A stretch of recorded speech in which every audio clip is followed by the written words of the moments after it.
Jangan. Ngerti maksud ini, saudara? Maka itu adik-adik, anak-anak, jangan ada seks sebelum pemberkatan nikah. Jaga diri kalian. Nah, saya mau tanya, segoblok-gobloknya seseorang, kalau dicurigai itu kroso atau tidak? Rasa atau tidak? Nah, hari, sehari, 3 hari, 4 hari, si suami itu merasa curiga. Kok lain istriku, kok jadi dingin? Dia langsung mikir, oh mungkin bawaan kandungan. Dia masih terima. Tapi ini berlarut-larut, akhirnya meledak. Ketika suami tahu bahwa dia dicurigai padahal nggak buat apa-apa. Karen dengar, semua perempuan dengar. Makhluk paling sombong di dunia itu namanya laki-laki. Catat itu baik-baik. Nggak ada yang lebih sombong dari laki-laki di dunia. Laki-laki nggak salah dituduh, itu nggak terima betul. Apalagi yang nuduh itu istrinya. Maka itu para istri harus tahu ini. Biasanya laki-laki dituduh, dia emosi, dia tersinggung, dia gengsi. Jadi kamu mikir aku sejelek itu, padahal tidak. Sudah, lebih baik aku buat sekalian. Nah, jadi sudah. Anak pertama selalu jadi masalah kalau kita nggak beres dalam pernikahan kita. Maka itu sudah, jaga diri kita dalam pernikahan. Jaga diri kita baik-baik. Jangan ada seks sebelum pernikahan. Janji. Harus dikuduskan dulu baru ada seks. Andi, kalau Karen hamil, dengar, ini para suami yang belum tahu. Ya, terima kasih Pak Gembala, Bapak konseling sebelum nikah. Saya akan lanjutkan setelah nikah. Saya mungkin satu-satunya pendeta di Indonesia. Saudara, kalau konseling pernikahan, yang sebelum nikah itu paling cuma 10-20% paling banyak. Kenapa saya lebih senang konseling sesudah nikah? Kok bisa? Karena setelah mereka menikah itu langsung mereka tahu praktek dan teorinya. Minggu pertama, bulan pertama saya akan ikuti orang-orang yang saya berkati pernikahannya. Karena itu penting. Kalau sebelum nikah diajari itu nggak ngerti apa-apa, belum pernah tahu. Maka itu setelah nikah itu jauh lebih penting. Ya, lihat dunia saja, semua perusahaan-perusahaan hebat, Sanyo, ya misalnya IBM, Mercy, semuanya itu selalu ada istilah after sales service. Jadi setelah pernikahan, setelah beli barang itu baru diajari bagaimana menggunakannya lebih baik. Nah, begini suatu hari saya minta hikmat Roh Kudus, ini sudah lebih dari 20 tahun yang lalu. Mengapa kandungan istri itu jadi masalah suami? Dengar itu Bapak, suami-suami dengar. Karena banyak kali istri hamil suami tertekan. Karena orang hamil itu aneh-aneh, pintaannya, perasaannya, emosinya, wah sudah naik turun, wah berubah-berubah. Suami capek. Nah, ini pelajaran nih. Begini bapak-bapak, dengar baik-baik ya. Roh Kudus memberi saya hikmat yang luar biasa, dan saya janji mau sampaikan kemana saja. Siapa pernah kelilipan dan telusupan? Ini dua kata nggak ada bahasa Indonesianya. Hebat sekali saya. Cari bahasa Indonesia kelilipan dan telusupan, itu tidak ada. Saya kagum sekali. Siapa pernah kelilipan dan telusupan? Oke? Orang kelilipan itu nggak kemasukan pasir, apalagi kerikil, kebuangetan itu kerikil masuk mata. Kelilipan itu kemasukan debu, betul nggak? Bukan pasir. Nah, debu masuk ke mata kita itu ganggunya luar biasa. Dengar suami? Bayangkan di tubuh istrimu ada benda asing sebesar itu dan tiap hari bertambah gede. Itu nyiksanya luar biasa. Maka itu kalau suami suka marah-marah istri hamil, laporkan saya para istri, saya doakan supaya suami yang hamil supaya dia tahu rasa. Orang hamil itu susahnya luar biasa, saudara, nggak enak. Apalagi kandungan makin besar, duduk salah, tidur salah, berdiri salah. Awas ya, Karen, kan kebetulan kita sama-sama di Nabire ya. Kalau Andi macam-macam kamu laporkan saya, awas kamu.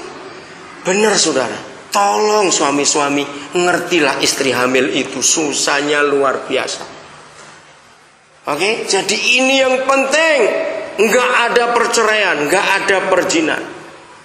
Ibrani 13, Andi kamu yang baca. Ini hebat sekali. Siapa yang belum disensus? Oh, saya telat, habis tanggal 15 Juni terakhir. Berdosa kalau ada warga negara yang nggak disensus. Awas ya, bertobat itu. Nah, saudara, di dunia ini, di negara mana saja, nggak ada pemerintah, baik pusat, apalagi pusat, maupun gubernur, wali kota, bupati, camat sekalipun, buat sensus tempat tidur itu nggak pernah ada. Betul tidak? Tapi yang heran, surga itu sensus tempat tidur kita. Itu yang saya kagum. Juli 87, waktu saya dapat pewahyuan Ibrani 13 ayat 4, saya kagum. Kok bisa-bisanya, Pak Candi?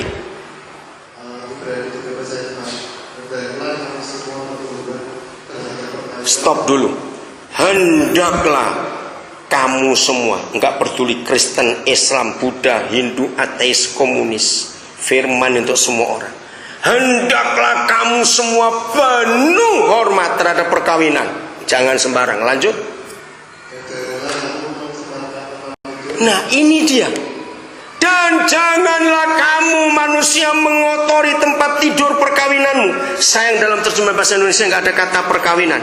Yang betul, kalau saudara punya bahasa Mandarin, bahasa Belanda, bahasa Jawa, bahasa Inggris, the marriage bed, ranjang pernikahanmu. Jangan kau cemari, jangan kau kotori. Lanjut.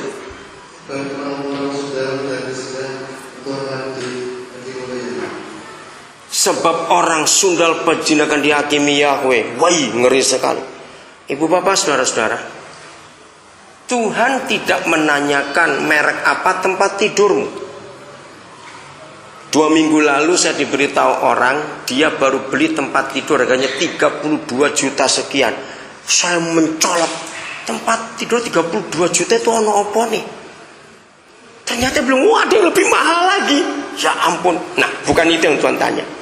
Walaupun orang itu miskin, tempat tidur suami istri cuma tikar atau kloso tuh, maka pesannya sama. Jangan kau kotori tempat tidurmu suami istri. Saya kan gunakan terminologi perjanjian lama. Di perjanjian lama, kalau Yahweh hadir, selalu berkata tempat ini kudus, lepaskan sepatumu. Masih ingat kisah itu? Nah, sekarang Ibrani 13 ayat 4, ibu bapak saudara-saudara, ini hebat sekali. Ternyata tahta surga di dunia bukan di mimbar. Dengar, tahta surga di dunia. Jadi Ibrani 13 ayat 4 itu satu-satunya tulisan bahwa surga menghendaki tempat tidur pernikahan kita kudus. Mengapa surga menghendaki tempat pernikahan kita kudus, tempat tidur pernikahan kita? Karena dia hadir di situ. Jadi satu-satunya tahta surga di dunia bukan di mimbar gereja, tapi di tempat tidur kita. Jadi kalau sampai Papa pesan, jangan kau najiskan tempat tidur itu, berarti dia hadir di situ. Kalau dia hadir, itulah tahta surga di dunia, saudara. Saya beri contoh kecil, tapi ini fakta. Makhluk yang paling sensitif dengan kehadiran Tuhan atau hantu adalah bayi dan anak-anak. Ngerti maksud saya? Bayi itu paling sensitif, betul nggak? Kalau ada barang yang gak baik, yang ngerti orang Jawa bilang ya, ada barang nggak baik lewat, anak itu nangis, anak itu menjerit. Mereka paling sensitif. Dan ternyata betul. Dengar semua kita, tempat mana di rumah yang anak-anak senang main dan rame? Jawab, di rumah. Tempat tidurnya papa mama. Walaupun mereka punya kamar tempat tidur sendiri, nggak tahu kena apa, kok senangnya main-main tempat tidur papa mamanya. Jawab iya atau tidak. Luar biasa. Tapi kalau papa mama ada apa-apa, saudara, yang nggak, anak pun nggak tahu karena nggak ribut. Lihat, mereka langsung nggak berani naik ke tempat tidur itu. Mereka ada rasa takut.